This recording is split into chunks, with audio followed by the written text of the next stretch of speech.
Mapagpalang araw sa ating lahat mga kalakbay. Ako po si Danilo, nakatira dito sa Tacloban, Leyte. May nais lamang akong ibahaging kwento sa inyong channel at hango ito sa tunay kong karanasan. Taong 1993 sa lugar ng Capiz. Bagong salta lamang kami ng aking ama sa lugar na iyon. Hinahanap kasi namin ang aking inang ilang taon nang nawalay. Ang sabi kasi ng aking ama, uuwi lamang ng ilang araw si nanay sa kanilang lugar sa Capiz. May importante lamang daw itong gagawin at babalik rin kaagad. Pero mga kalakbay, lumipas na lamang ang mga araw, linggo at buwan ay hindi pa rin bumabalik sa bahay namin ng aking ina. Kaya naman isang pagpapasya ang ginawa ng aking ama. At iyon nga ay tahasan naming hanapin ang tirahan ng aking ina sa lugar ng Capiz. Nabanggit kasi nito ang lugar na tinitiran. Pero noong puntahan namin iyon, ay nalaman naming hindi na doon nakatira ang pamilya ng aking ina. Matagal na raw umalis ang mga iyon at walang nakakaalam kung saan lumipat. Sige ho, maraming salamat po. Malungkot na wika pa ng aking ama. Nang minsang may napagtanungan kaming tao kung kilala ba nito o namumukhaan ng aking ina. Pasensya ka na, iho. Pero ni minsan ay hindi ko pa nakitang nagawi rito sa lugar namin ang babaeng nasa litrato. Subukan mong magtanong-tanong pa sa iba. Suwestyon ng matandang lalaki sa aking ama. Tumango naman ang aking ama at muling nagpasalamat rito bago nagpaalam at naglakad na kami palabas ng purok na iyon. Nakailang beses pa kaming nagpalipat-lipat ng baryong pinupuntahan para ipagtanong-tanong ang aking ina. Ngunit ni isa ay walang nakakaalam. Itay, bumalik na lang po tayo sa bahay. Ipagpasabukas na lang po natin ang paghahanap uli kay nanay. Magdidilim na po kasi. Pagod na rin po sa paglalakad si Bunso. Pag-aya ko pang wika sa aking ama. Napansin ko namang napabuntong hininga siya at malungkot na tumingin sa kawalan bago tumango. Sa paglipas nga ng ilang minuto ay naglalakad na kami papasok ng baryo kung saan kami kasalukuyang naninirahan. Kung hindi niyo po kasi naitatanong mga kalakbay, imbis na mangupahan kami ng aking ama, ay may isang matandang lalaki ang nagpresenta sa amin na sa bahay niya muna kami pansamantalang manuluyan. Noong bagong dating kasi kami at kasalukuyan naghahanap ng mauupahang bahay, nagkataong ang napagtanungan ni tatay kung may alam ba yung mauupahang bahay ay ang matanda. Sinabi naman sa kanya ng matandang mahihirapan si tatay maghanap ng mauupahang bahay dahil nasa liblib na kami na lugar. Karamihan kasi sa mga nagpaparenta ng bahay ay nasa bayan o nasa mataong lugar. Tinanong siya ng matanda kung bakit naisipan naming mangupahan. Sinabi naman ni tatay ang totoong dahilan at sa pakiwari ko ay naawa sa amin ang matanda. Kaya't inalok kami nitong sa bahay niya pansamantalang manuluyan. Isa pa ay mag-isa lang raw naman siya sa bahay niya. Kaya't pwedeng-pwede raw kami doon. Yun ay kung gusto namin. Naisip naman ng aking amang mas makakatipid kami kung pauunlakan niya ang paanyaya ng matanda. Kaya naman hindi na nga siya nagdalawang isip pang pumayag sa inaalok nito. Kahit na hindi namin lubusang kilala ang matanda, ay nagtiwala agad ang aking ama dito. Mukha naman kasing mabait ito at magiliw ko magsalita. Noon ngang naroroon na kami sa bahay ng matanda, ay nakita kong maayos at maaliwalas ang bahay nito. Pagbukas pa lang ng pintuan, ay makikita mo na kaagad ang boteng nakasabit na may lamang langis at iba't ibang uri ng mga ugat ng halaman. Noong titigan ko iyon ay napansin kong parang bumubula siya, pero bahagya lang. Maya-maya pa ay nagawi ang paningin ko sa maliit na mesa. Nakita ko ring maraming mga boteng naglalaman ng langis at mga may halamang gamot rin. Marahil ay napansin nung matandang nakatingin ako sa mesa. Agaran naman niya iyong iniligpit at ipinasok sa loob ng kanyang silid. Tapos ay itinuro niya sa amin ang silid na matutuluyan namin. Sa totoo lang mga kalakbay, kahit maaliwalas ang buong kabahayan, ay ibang-iba ang pakiramdam ko. Pakiwari ko'y parang napakaalinsangan sa loob ng bahay at walang hanging nakakapasok. Gayong bukas naman ang mga bintana. Idagdag pang nangangati ang buong katawan ko. Maging ang kapatid kong si Roy na 5 taong gulang ay ganun rin ang nararamdaman. Noong tignan ko naman ang aming ama ay ayos naman siya at mukhang kami lamang ng kapatid ko ang nakakaramdam ng kakaiba. Matapos namang ituro sa amin ng matanda ang silid, ay sandali itong nagpaalam. Pagkabalik niya sa amin ay may bitbit siyang 2 pulseras na kulay itim. Ito, isuot ninyo itong pulseras. Tag-isa kayo ng kapatid mo, iyo. Wika sa amin ng matanda. Tinanong naman ni tatay ang matanda kung para saan ang ipinasuot nito sa amin. Sinabi naman ng matandang pangontra daw iyon. At kahit ano daw ang mangyari, ay huwag naming huhubarin ng kapatid ko iyon. Hindi naman lingid siguro sa'yo, Mario, na nasa liblib tayong lugar. Marami ang mga kababalagan dito, kaya mas mainam na may suot na pangontra ang mga anak mo para hindi sila mapaano. Pero sa tono ng pananalita ng matanda, ay hindi ako kumbinsido. Nasa edad 15 anyos na kasi ako noon at may alam na ako sa mga bagay-bagay. Pero tumangutango lang naman ang aking ama at nagpasalamat dito.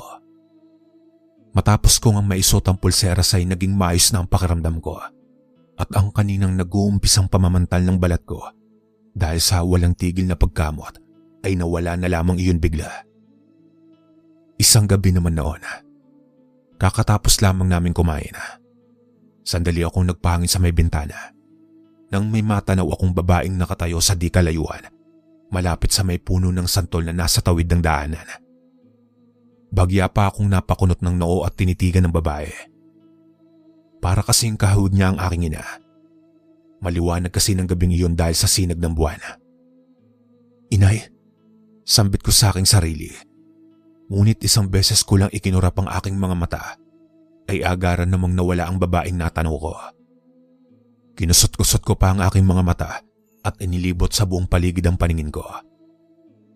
Namamalikmata lang yata ako. Muling sambit ko sa aking sarili at napabuntong hininga na lamang. Maya-maya ay narinig kong tinawag ako ng aking ama at sinabihang magpahinga na. Dahil bukas ay maaga kaming aalis para hanapin ang aking ina. Sige po itay, magpapahinga na ho ako. Tugon ko at muling sumulyap sa labas ng bintana. Kinabukasan nga ay ganun na naman ang ginawa namin. Halos sa buong maghapong iyon ay walang tigil na pinaghahanap at ipinagtanong-tanong namin sa mga nagdadaan ng tao kung kilala ba ng mga ito ang aking ina o nakita nila. Ngunit ni isa ay walang nakakaalam at ang iba pa nga ay napapansin ko na tila nagugulat pa ang mga ito kapag nakikita na nila ang litrato ng aking ina. Sabay-sabing hindi nila kilala ang aking ina. Kinahapunan, pagka-uwi namin ni tatay at ng kapatid kong si Roy, nang madatnan namin nagluluto si Lolo Osteng, lumapit kami sa kanya at nagmano. "Oh, kamusta ang lakad ninyo?" Tanong niya sa aking ama nang matapos kami magmano. Bumuntong hininga naman si tatay at sinabing ganun pa rin. Hindi pa din namin natutunton kung saan talaga naninirahan ang aking ina. Parang gusto ko na pong sumuko, Mang Osteng. Alam mo, Mario, kung gusto talaga magpakita sa inyo ng isang tao, ano't ano man ang mangyari ay magpapakita iyon sa inyo. Marahil ay may rason lang siya kung bakit hindi siya nagpapakita. Tura ni Lolo Osteng at para bang may laman ang mga sinabi niya. Ano naman kaya ang rason para hindi siya magpakita sa amin? Hindi niya ba alam na namimiss na siya ng mga anak niya? Kahit po ako ay sabik na rin akong makita siya. Sambit ng aking ama bago uminom ng tubig. Hindi natin alam, Mario. Malay mo may mas matinding dahilan pala siya para hindi magpakita sa inyo. Anya pa ni Lolo Osteng. Dagdag pang wika nito, tutulong raw ito sa paghahanap sa aking ina para mas mapadali ang pagkikita namin magpamilya. Kaya nga lang ay dapat handa kami sa anuman ang dahilan kung bakit hindi na kami binalikan pa ng aking ina. Kinagabihan noon, marahil ay pagod na pagod ang aking ama sa ginawa namin sa buong maghapong iyon, kaya't nauna na itong matulog. Tahimik na ang buong paligid at tanging huni ng kuliglig at ingay ng mga palakan na lamang ang naririnig namin. Nakaramdam ako ng pagkaihi kaya dali-dali na akong tumayo at lumabas ng silid. Pagkalabas ko ay dire-diretso na ako sa palikuran at nagbanyo na. Nang matapos na ako makapagbanyo, ay bumalik na ako sa loob ng bahay. Noong maglakad na ako pabalik sa silid, ay may naulinagan ako nagsasalita. Hindi ko na sana papansinin niyon, pero parang may narinig akong umaangil. Hindi na iwasang kabahan ako ng mga oras na iyon sa pag-iisip kung ano yung narinig ko. Sa pandinig ko ay nasa labas iyon ng bahay at parang nasa likuran. Kaya naman pumunta ako sa kusina at sumilip sa siwang ng bintana. Noong nakasilip na ako mga kalakbay ay napatakip ako ng aking bibig para hindi makalikha ng ingay. Sa kadahilan ng nakita ko si Lolo Osteng na nakatalikod iyon sa gawi ko. May kaharap iyong tatlong nilalang na nanlilimahid ng langis at nakamulagat ang mga matang namumula. Gawin niyo na ang ipinag-uutos ko. Alam kong alam ninyo kung anong klaseng angkan ang mga bisita ko. Ang gusto ko sa ikatlong araw ay may magandang balita na kayo sa akin. Nagkakaliwanagan ba tayo? Wika ni Lolo Osteng sa mga kaharap niya. Tanging mga pag-angil lamang ang naging tugon ng nilalang. Dahil naman sa mga nakakatakot na nakita ko, ay nagmamadali na akong bumalik sa silid ko at nagtalokbong ng kumot. Natatakot ako at napapaisip. Pero bigla akong natigil sa pag-iisip nang maramdaman kong bumukas na ang pintuan ng bahay. Senyalis iyong pumasok na si Lolo Osteng. Ang ginawa ko na lamang para hindi matakot ay nagsusumiksik ako sa kapatid ko hanggang sa hindi ko na namalayang nakatulog na ako. Kinaumagahan ay nadatnang kong nagkakape si tatay at si Lolo Osteng. Inalok naman ako ng matanda na magkape na. Sige po Lolo Osteng. Kaagad naman ako nagtimpla ng kape. Habang nagkakape na kami ay sinabi sa akin ni tatay na hindi na raw muna kami aalis ngayong araw. Magpahinga na lamang muna kami dahil may sakit ang bunso kong kapatid. Nilalagnat si bunso anak, kaya magpahinga na lang muna tayo. Siguro sa mga susunod na araw na lang natin hanapin ang inyong ina. Anya pa. Tumango na lamang ako at hindi na umimik pa. Hindi pa rin kasi malisalis sa aking isipan ang tungkol sa nakita ko kagabi. Kinatanghalian naman ay nakita kong may nilalagay na daon si Lolo Osteng sa kapatid ko. May langis rin siyang nilagay. Habang hinihilot niya ang kapatid ko, ay panay ang pagbuka ng kanyang bibig at iniihip yun sa kapatid ko. Tinitignan ko ang bawat galaw niya at napapaisip ako ng anong klaseng tao ba talaga ang matandang ito? Kagabi lang ay nakita ko siyang may kausap ng mga nakakatakot na nilalang. Tapos ngayon heto siya at ginagamot niya ang kapatid ko. Siya at tapos ko nang hilutin itong si Bunso. Mamaya lang ay magiging maayos na siya. Saad pa ng matanda bago tumayo. Maraming salamat po Mang Osteng. Ang dami niyo na pong naitulong sa amin. Hindi ko alam kung papaano ko kayong mababayaran. Tatanawin kong napakalaking utang na loob itong ginawa ninyo sa amin ng pamilya ko. Pagpapasalamat ng aking ama. Ano ka ba Mario? Wala iyon. Tungkulin kong pangalagaan ng mga batang ito. Sila na lang ang kayamanan mo kaya hindi mo hahayaang mapaano sila. Tugon ng matanda at tinapik ng 3 beses ang aking ama. Nakita kong napakunot noon naman si tatay at nagtanong kung may ibig ipahiwatig si Lolo Osteng sa kanya. Sa ngayon ayoko pang magsalita. Mas magandang ikaw ang makatuklas. Ang mahalaga sa akin ngayon ay pangalagaan ng mga anak mo Mario. Saad ni Lolo Osteng at nagpaalam nang babalik na siya sa kanyang silid. Lumipas ang 3 araw ay tuluyan ng gumaling ang aking kapatid. Habang kumakain kami ng agahan noon, ay sinabi sa amin ni Lolo Osteng na natagpuan niya na ang aking ina. Kung gusto raw naming makita ay dalian namin kumain at sasama niya kami. Natuwa naman kami ni tatay sa magandang balita ni Lolo Osteng. Kaya naman halos hindi ko nang inunguya at diretso lunok na lamang ang pagkain dahil sa sayang nararamdaman. Magdahan-dahan ka naman sa pagkain anak. Huwag kang masyadong magmadali at baka mabulunan ka. Saway pa ng aking ama. Pasensya na po. Gusto ko na po kasi makita si Nanay Itay. Kaya hindi ko na napigilang magmadaling kumain. Wika ko at hindi maalis-alis sa labi ang ngiti. Nang matapos na nga kaming kumain ay nagbihis lang kami sandali at agaran ng lumarga. Sa paglipas ng mahigit kalahating oras, ay binaybay namin ang liblib na daan at halos wala ng kabahayan Habang naglalakad kami ay napapaisip ako kung bakit sa ganitong kaliblib na lugar naninirahan si nanay. Hindi kaya pinaglololo ko lang kami ni Lolo Osteng? Para kasing wala namang naninirahan pa sa bandang unahan. Itay, tama ba talaga tong pinuntahan natin? Para kasing wala na akong nakikitang bahay eh. Masyado na pong liblib na lugar to. Sa palagay ko ay walang maglalakas loob na manirahan sa ganitong klaseng lugar. Sad ko pa sa aking ama. Maglakad ka na lang anak at huwag nang magreklamo pa. Magtiwala lang tayo kay Lolo Osteng mo dahil siya ang mas nakakaalam. Mahinahong tugon ng aking ama. Napatingin naman ako kay Lolo Osteng na tahimik lang na naglalakad. Sa paglipas nga ng ilang minuto ay may natanaw na kaming nag-iisang bahay sa di kalayuan. Nabuhayan na ako ng loob at napasambit sa sarili na sa wakas ay magkikita na kami ni nanay. Dito na lang ako, Mario. Hindi ako pwedeng pumasok sa loob ng bakuran. Kayo na lang ng mga anak mo ang pumasok. Hihintayin ko na lang kayo rito. Wika ni Lolo Osteng. Sige po, maraming salamat po sa tulong ninyo, Mang Osteng. Tugon naman ng aking ama. Tumango naman ang matanda at nagsabing kung sakali mang may hindi magandang mangyayari, ay lumabas kami kagad. Marahan na nga kaming pumasok ni tatay sa loob ng bakuran. Habang tinatawag ang pangalan ng aking ina.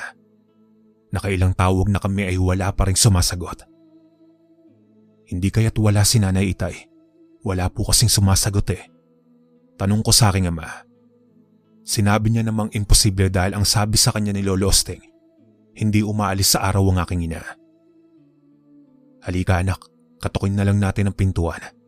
Baka tulugan nanay mo kaya hindi niya tayo naririnig. O kaya naman baka nasa likuran. Anya pa sa akin. Hawak-hawak ko ang kapatid ko ay nagpatuloy na kami maglakad.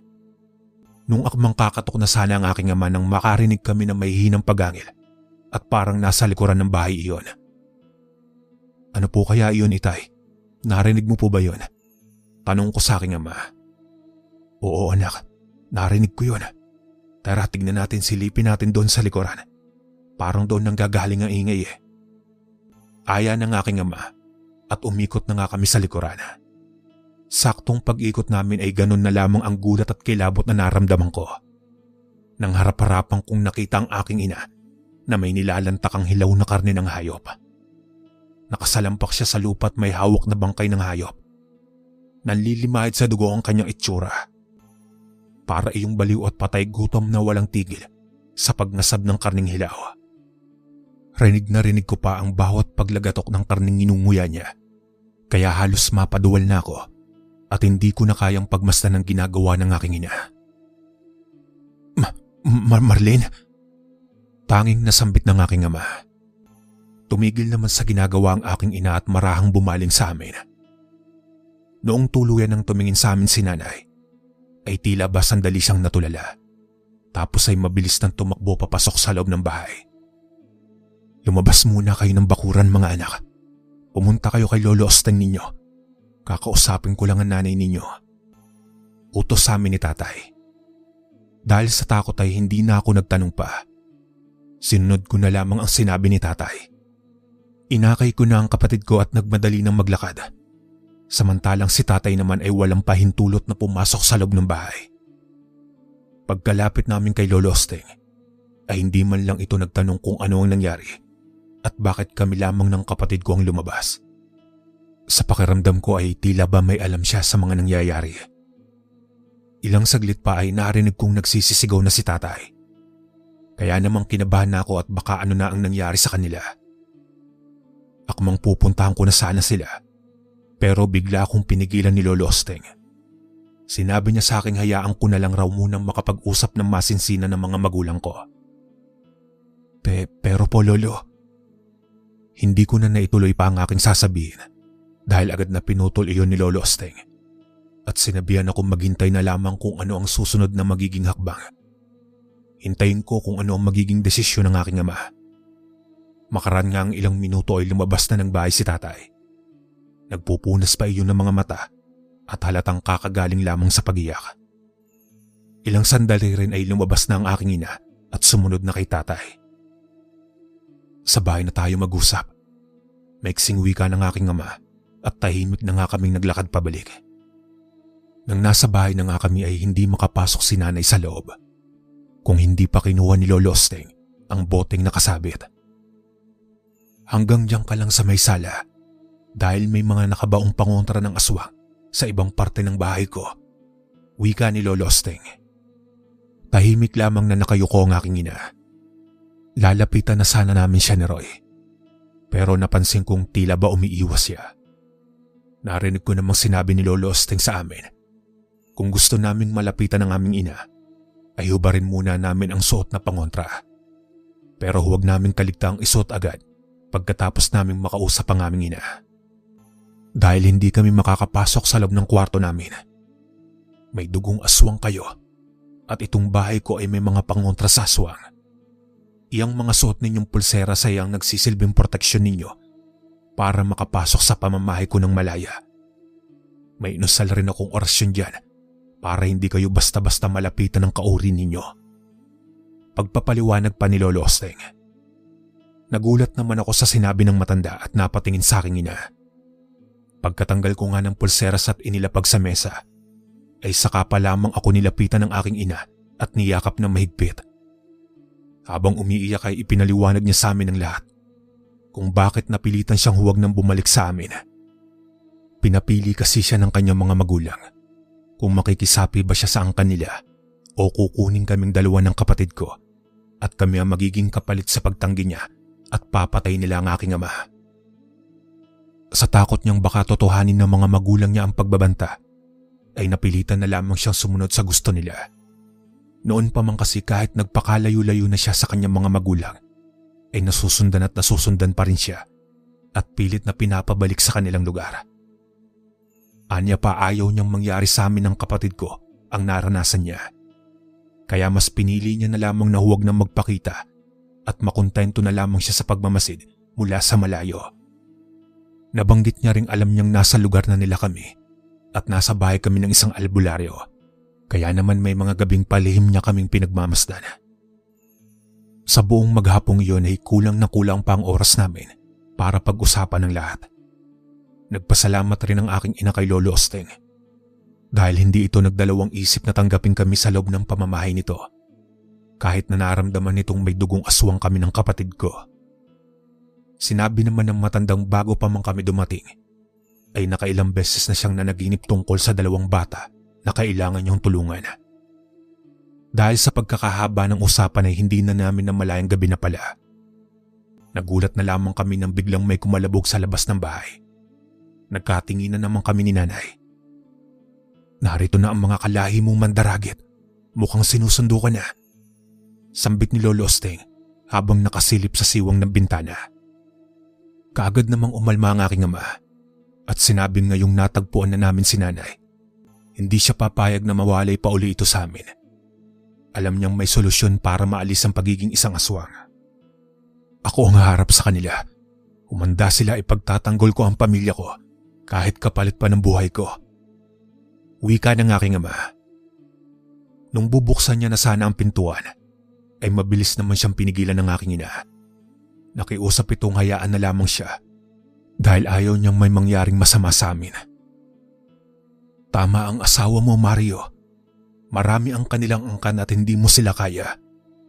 Kahit na sabihin natin na itumba mo ang isa sa kanilang angkan, gusto mo bang madamay ang mga anak mo? Seryosong wika ni Lolo Osteng.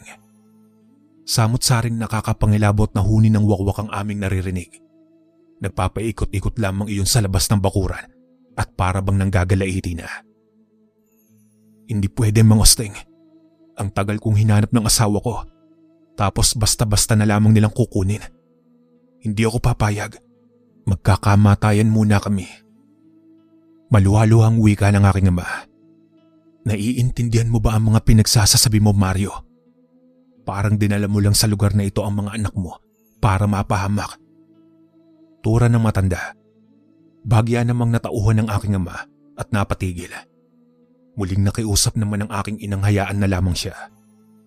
Ang mahalaga sa kanya ay ligtas kami at alam niyang tutulungan kami ni Lolo Osteng para maputol na ang ugnayan namin sa angkan ng mga aswang.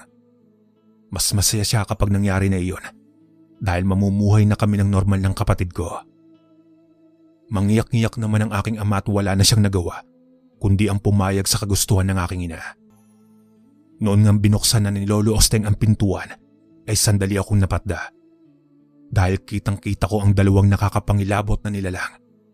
Nakatayong parang unggoy ang mga iyon sa labas ng bakuran. Sandali pa kaming nilingon ng aking ina at matamis na ngumiti bago ito tuluyang lumabas ng bahay.